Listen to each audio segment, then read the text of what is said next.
When you think of people helping marginalized communities and struggling third world countries, you might think of mission trips. They build schools and help people get fresh water, so they must be doing some good, right? Well, it turns out a lot of the lasting positive effect they have is simply for themselves. In fact, some missionaries are actively causing harm and even killing those they claim to want to help. So, hello and welcome to Prism of the Past, a semi-weekly series about historical events, people, and situations, from the fascinating to the forgotten.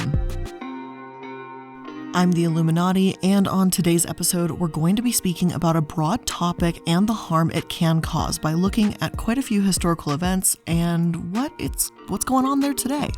And the root of the cause of all of these events? Mission trips. Now, before I get into this, I want to say that I do believe mission trips can do some good, and I don't think that all or even most people that attend mission trips are ill-intentioned. Whether a religious or a non-religious mission trip, I'm sure many missionaries believe they're doing exactly as these volunteer websites state, enhancing the quality of life in marginalized communities by building homes, schools, medical clinics, and teaching English. However, do mission trips really help these people long-term? Well, it turns out the answer isn't so black and white, and that's what I wanted to discuss with you today. Now, of course, before we get into what mission trips do, let's discuss what they are and dig into the history of the modern mission trip as we know it.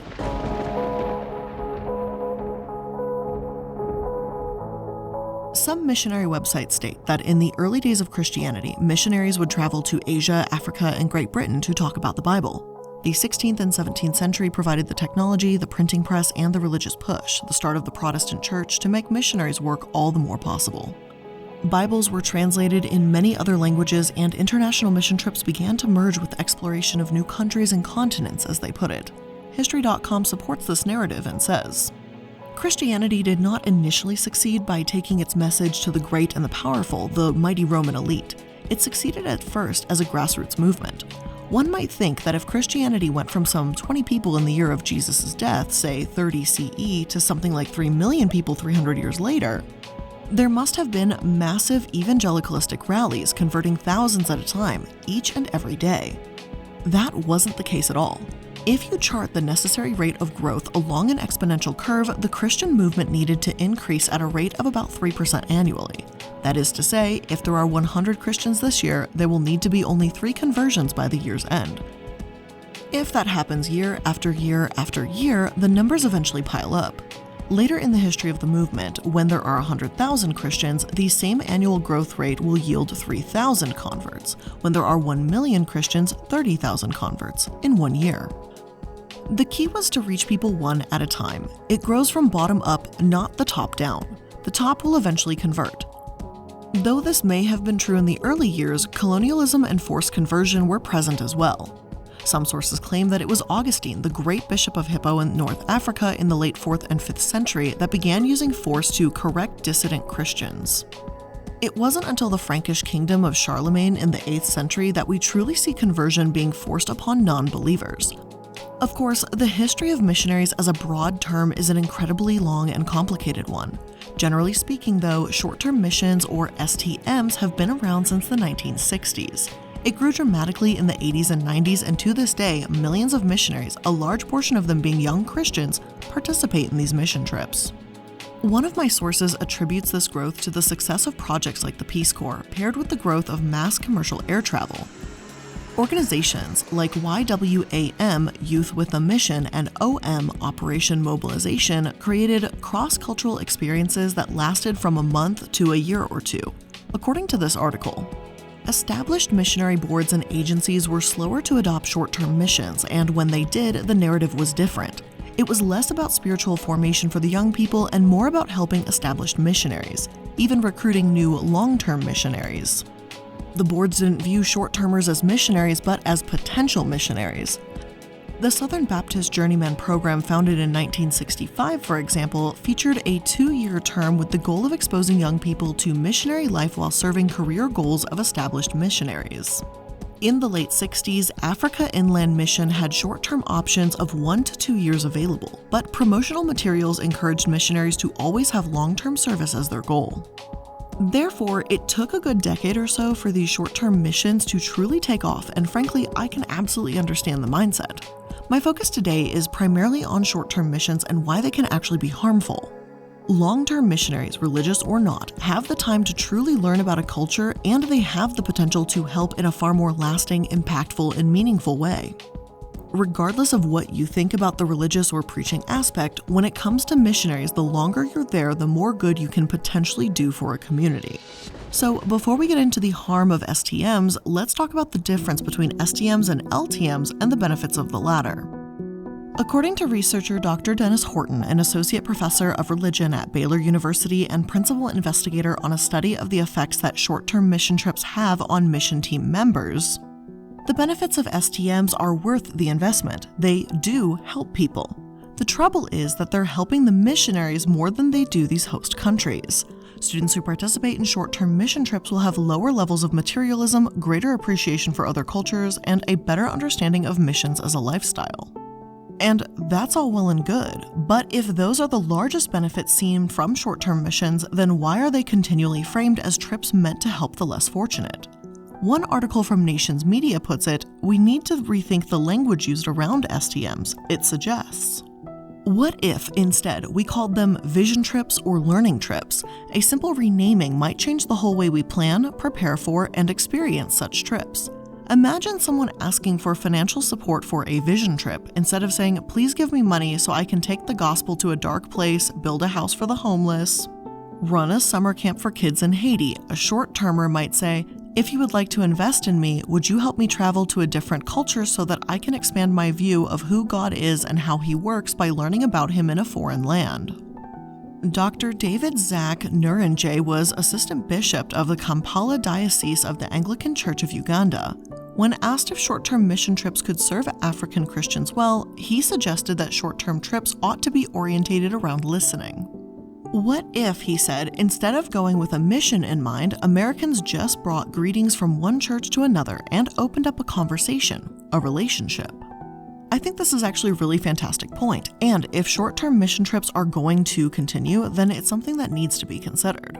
Rather than these trips being seen as a way for these students to feel good about themselves for telling others about God, why not listen to and work with these communities so they can be better advocates and truly develop a relationship with the people there instead? And again, please know that I'm not saying that I believe every missionary has selfish reasons for doing this work, simply that the benefits are far more self-serving than anyone may want to realize. According to Baylor University's article on the topic, in terms of long-term effects, some studies show little difference between those who have participated and those who haven't. Patterns are similar in terms of giving, materialism, and believing in one's culture is superior. So many, not all, but many mission trips are essentially just funding a student's short-term self-esteem and apathy while only offering host countries very little long-term aid. It's worth noting that the studies around mission trips have very small groups that they evaluate. At one point, the source also mentions that they only have 32 students that were interviewed after their trips, and I understand that a study of that size just isn't going to be really enough to definitively prove anything. A different study, conducted by Robert Wuthnow in 2004, cites that about 2 million missionaries participate in these trips annually. So if only 32 people were interviewed, that's a tiny, tiny percentage, and it can't possibly represent the whole. The source also explains, reliable academic research on the topic is limited. We find it frequently glosses over the great diversity of experiences which fall under the mission trip umbrella, and often uses very limited data to support far-reaching conclusions about the state of short-term missions and how the industry should change. I do want anyone listening or watching to keep in mind that as we go forward, there isn't a ton of reliable research on this particular topic. There's absolutely ideas I can present and theories that we might be able to create, but that the data field we look at is so small that it's hard to really definitively nail down anything. As of this moment, I think it's unfortunate that the current amount of long-term missionaries that are able to form deep connections with local churches and understand the culture have dropped over the decades, and that these short-term missionaries have become popularized instead. Those deep connections aren't just with the local government either, but with the children and residents. One source points out that, quote, short stays have a particularly cruel psychological impact on vulnerable children in orphanages or health facilities, as attachments are formed to the volunteers only to be abandoned again and again when the volunteers eventually leave. End quote. Whether it's faith-based, medical service trips, conservation, or construction, short-term mission trips are a booming industry. Now that we have a bit of background on these trips, let's go ahead and talk about some of the harm that they can cause.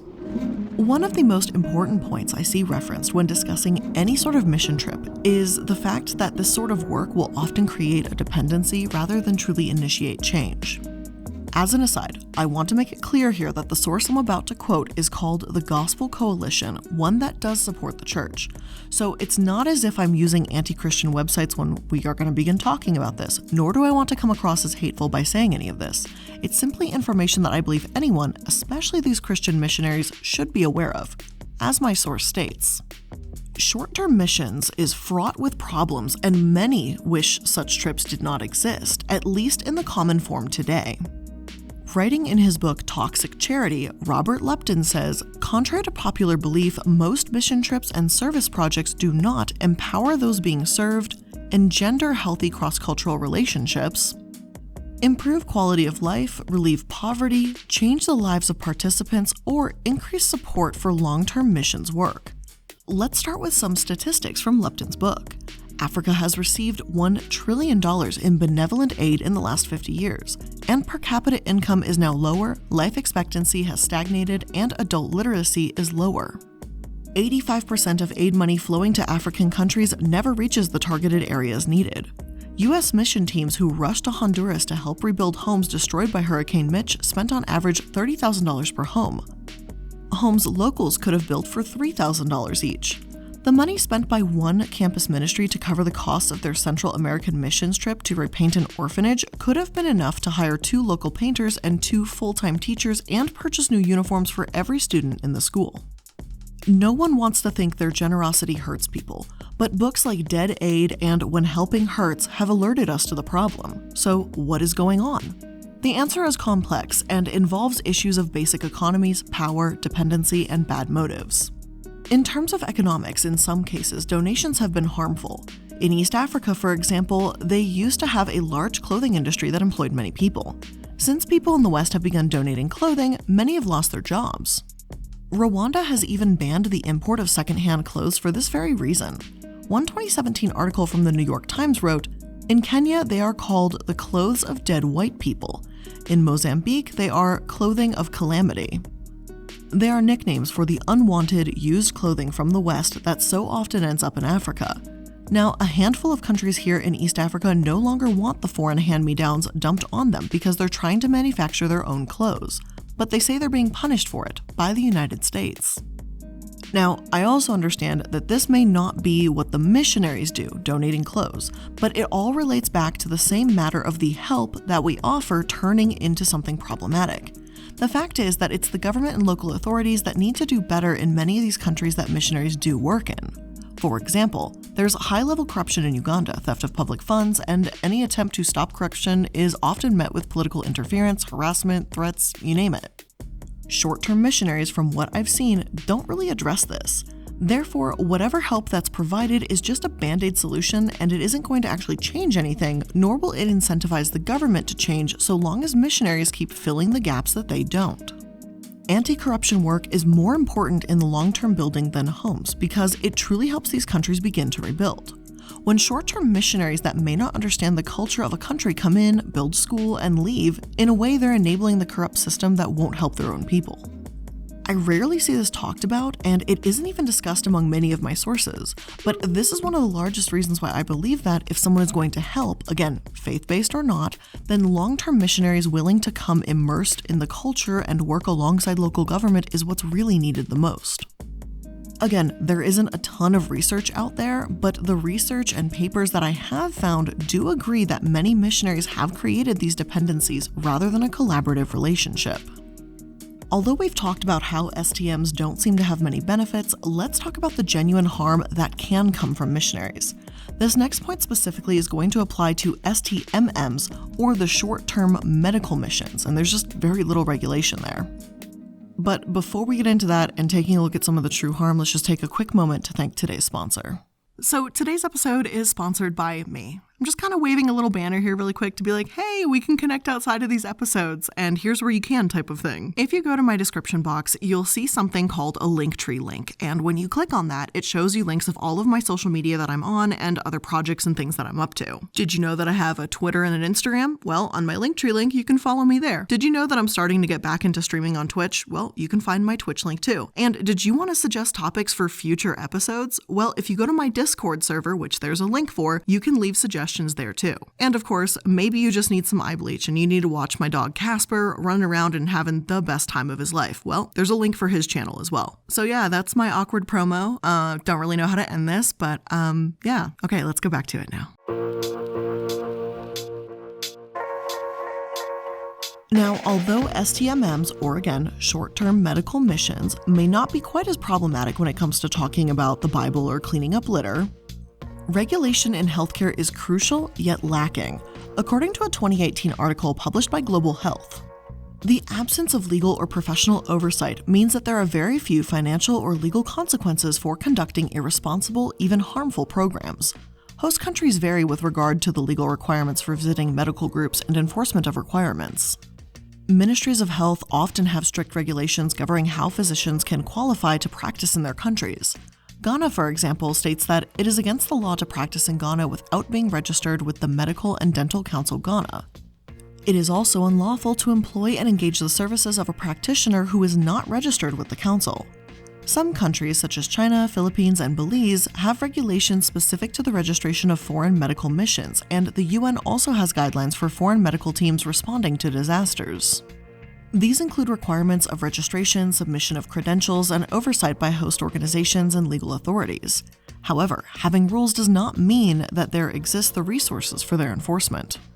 We were not able to locate any research on enforcement of such regulations. Research is needed on models for and experience with the application of these regulations. Anecdotal reports suggest that many program providers and volunteers ignore them. Additionally, it may be difficult to navigate acceptable local compliance without the guidance of a host partner. Yet only 19 of the 27 guidelines call for a host partner, and research on actual practices indicate that as many as half of programs do not always work with host partners.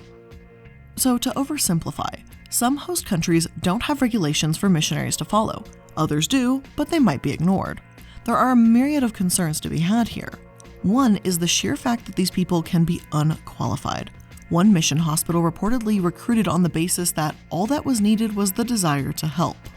As fantastic as that sounds in theory, I don't think I would want to go to a hospital with that slogan, but choices in these countries might be limited. The conditions are also incredibly different, as another source states.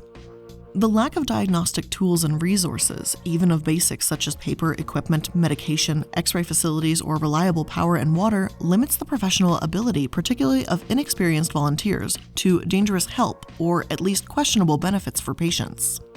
Practicing way beyond scope has been reported frequently. Often, this is due to the absence of a more experienced colleague or because there is no one whom will refer a patient, but it could also be in the keen and reckless pursuit of adventure. This leads to two serious problems: harmful treatment and the lowering of ethical standards. Renee Bach is being sued for allegedly operating a medical facility without a license, leading to the death of hundreds of children. According to NBC, 119 children died in Renee Bach's care between 2010 to 2018. A women's advocacy group in Uganda sued her, accusing her of operating a nonprofit as an unlicensed medical facility. Bach claimed that she had a 96% success rate and that she did have medical training. Unfortunately, this medical training was just a CPR certificate. She had no medical degree whatsoever. The two women suing Bach claimed that she was, quote, seen wearing a white coat, a stethoscope, and often administered medications to children in her care, end quote. Bach may have had fantastic intentions, but even that much is debatable. She herself has stated, I never intentionally put myself in a position to treat children for illnesses or be involved medically. I was, and I'm not putting this off on anyone else, but I was often thrown into those situations, not by choice. However, according to former volunteers from 2009 to 2015 specifically, she was closely involved in caring for sick children. One former volunteer even stated that Bach lured mothers and children from government hospitals to her organization called Serving His Children. Though Bach is in her 30s now, when she started this, she was a 20-year-old high school graduate with no medical training, and she didn't employ a single doctor at her center. It's really hard for me to think that she wanted to help when she clearly made no moves to do so. And as for that 96% rate, it's just simply not true. She took in 940 children and over 100 died. NBC said 119, NPR claims 105. NPR also wrote, Jackie Kramlich was one of the many American volunteers drawn to the center. I went in with a lot of admiration, she recalls. It was the summer of 2011. By this point, Bach had hired 3 Ugandan nurses to help out during the day and stocked a room she dubbed the clinic with medical gear such as oxygen tanks, IV catheters, and monitoring equipment. The center was caring for as many as a dozen children at a time, but Kramlich, who had just been certified as a registered nurse in North Dakota, was taken aback to realize just how sick these children were. They weren't just malnourished, they had complicated illnesses. Pneumonia, internal parasites, tuberculosis, many were in stage 4 HIV, Kramlich says. Almost every week a child would die. Also, it seemed to Kramlich that Bach, now 22 years old, was handling a lot of the medical care herself. Now, Bach had been a missionary as a teenager first, so I understand her wanting to help. But if you ask me, Bach simply figured she could walk into a clinic, claim she was qualified, and then gain some self-satisfaction out of it, and a few people died along the way, and it was just a mistake to her. But that's not helping. I don't care that she claims God called her to do this. You can't practice medicine without being qualified. It's dangerous, and what she did was wrong and disgusting. Kramlich even recalls her Googling symptoms along the way and talking about a patient saying, I think she might be having a reaction, but I don't know because Google says they're having a reaction and they'll have a rash. People's lives were at stake, and she just kind of played a game with them. She did lose the suit, by the way, but I would hardly call her consequence justice. Apparently, Bach and her charity agreed to pay just under $10,000 to each of the 2 women suing her without an admission of liability. These 2 women sued because their children died under her care, and yet all Bach had to do was pay $20,000 and everything just went away. She apologized and said she wouldn't be in medical care, but that's just not enough in my opinion. Children died, like literally over 100 children died. The most recent article I could find about this case states that 4 more Ugandan families are seeking justice. The legal action obviously has not been settled as of the time I've been looking into this, but it was filed some months ago, so hopefully soon we'll begin to see some real justice for these families. And in that article, not only does The Guardian cite Renee Bach's negligence, deceit, and lack of medical knowledge as the cause for many of these children's deaths, but they mention that she had a white savior complex. And this is something that's come up quite a bit in my research on this topic, and that's what we're going to jump into next. However, before we get there, I want to mention another aspect of this under-regulation. And a brief trigger warning for this portion because we're going to mention some sexual assault. I won't go into great detail, but it will still be mentioned, so if that's something that bothers you, just skip ahead to another section, or maybe this is where you kind of dip out for the episode. One BBC article about Gregory Dow says that this Christian missionary working at a Kenyan orphanage also assaulted girls while he was there. 2 of the girls were 11, 1 was 12, and another was 13. BBC reads, the defendant purported to be a Christian missionary who cared for these children and asked them to call him dad. But instead of being a father figure, he preyed upon their youth and vulnerability, said the U.S. Department of Justice in a statement. He fled Kenya in September 2017 when the allegations of assault came to light, the statement adds. It goes on to say that the FBI acted on a tip-off and Mr. Dow was charged in July 2019. Gregory Dow hid behind his supposed faith on the other side of the world, hoping no one in the U.S. would know or care about the children he abused. He was wrong, said U.S. Attorney William McSwain. Prosecutors pointed out that in 1996 he pleaded guilty to assault with intent to commit sexual abuse, for which he received 2 years probation and was ordered to register as a sex offender for a decade. This is incredibly upsetting, not only because these poor girls suffered at Dow's hand, but because he also had a record. Some sources say that violence and sex offenses should disqualify a felon from being part of a missionary, while others say it depends on the severity of the crime. I don't say this because I think that an ex-con can't be a missionary. That's not my case. It's just to illustrate how little regulation exists within the missionary community. NBC News has also reported on a case called the New Tribes Missionary Kids. According to NBC News, New Tribes Missionaries, one of the largest Christian missionary organizations in the world and operating in more than a dozen countries, had staffers that were wolves in sheep's clothing. In interviews with NBC, more than half a dozen women say they were sexually abused by New Tribes staffers while attending the mission schools in the 80s and 90s. Because the alleged abuse took place overseas and was never reported to local law enforcement authorities, the men have never stepped a foot in jail or appeared on any sex offender registry. NBC News tracked down one of the accused pedophiles to a tiny town in Georgia where he was giving sermons at a local church. The man, David Brooks, was identified in the Senegal report as the school's most prolific perpetrator of sexual abuse, preying on one girl alone more than 50 times. Brooks declined to comment to NBC News. I'd like to ask you some questions about Senegal, if I could. You may not. I may not. You may not. Do you want to say whether an investigation found that you sexually abused multiple children? Do you want to respond to that? And no response whatsoever. Given this, and all we've discussed thus far, it seems to be that because these missionaries are so eager and desperate to help at times, that they just don't show good judgment or long-term thinking. That's just my opinion and speculation, but I feel that if more preparation, planning, and skepticism were utilized here, that these kinds of things would be less common.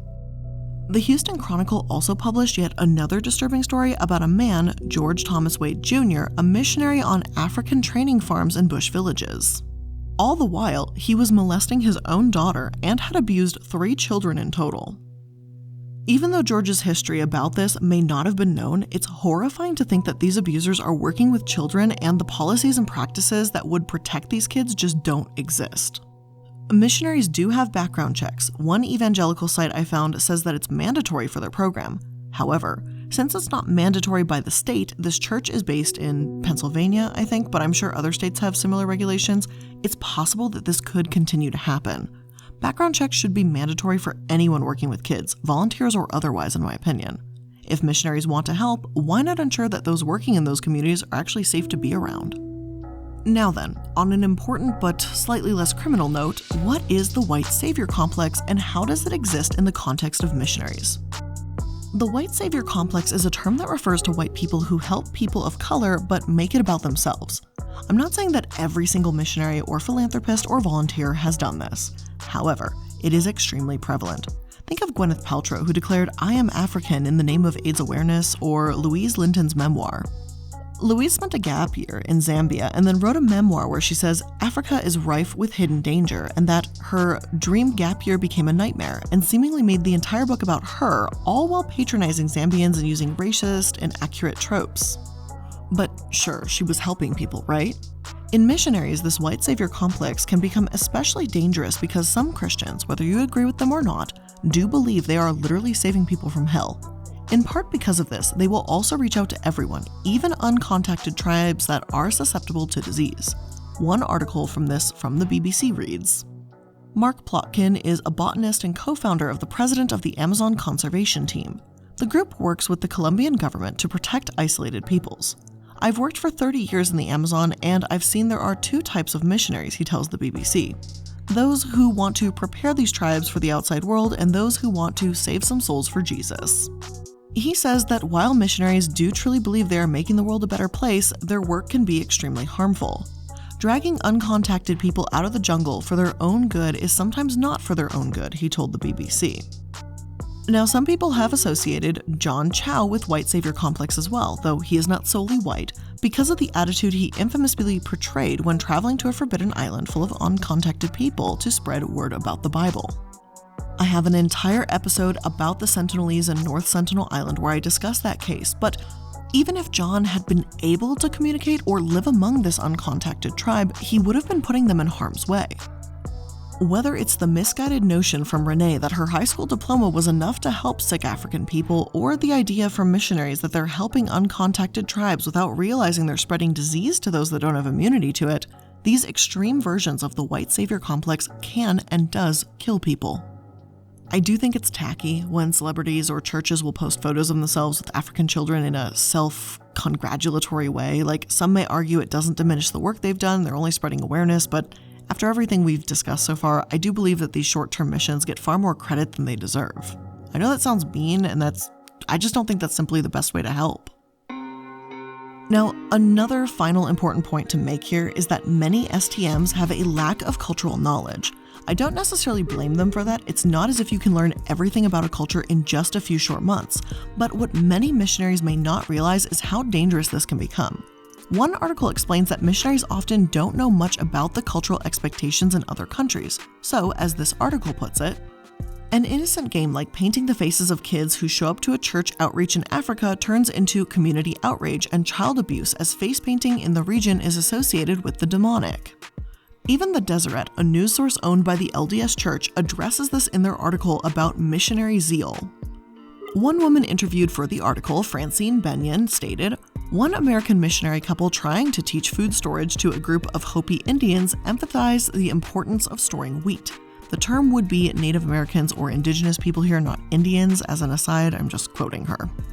She continues, "When the Hopis explained that they already stored and used corn, and that it was sacred to them and their way of life historically, the couple insisted that they store wheat, and attendance subsequently dwindled among the local congregation. They didn't know how they could trust a church that was so ignorant and so arrogant," Benyon said. Not knowing or understanding or even trying to change someone else's culture is a surefire way to diminish your ministry or even hurt those you claim you want to help. NPR also discusses this in an interview with John Donnelly, a former foreign correspondent for the Boston Globe and author of the book A Twist of Faith, An American Christian's Quest to Help Orphans in Africa. Donnelly explains that even though he thinks it's important and amazing that Americans travel to Africa and have this passion to help, he just wishes they were more effective. People should go with open minds, and they don't, he states. In order to have a long-term effect, you have to understand the culture. Donnelly argues that these missions do more good than harm, and they're simply just not doing as much as advertised. Whether you agree with Donnelly or believe missionaries do more harm than good, the fact of the matter is that many are worrying and have damaging elements to these STMs, and I just don't see it often presented or discussed. If these were presented as learning trips, almost like a way for missionaries to see if a long-term mission trip was right for them and to speak to a local community, as Amy Peterson from Nations Media suggested, then I might feel differently. But as of right now, the mindset and the system is incredibly broken. One source says that one of the reasons these missions are so popular is because Christians believe that they are called to make disciples of all nations.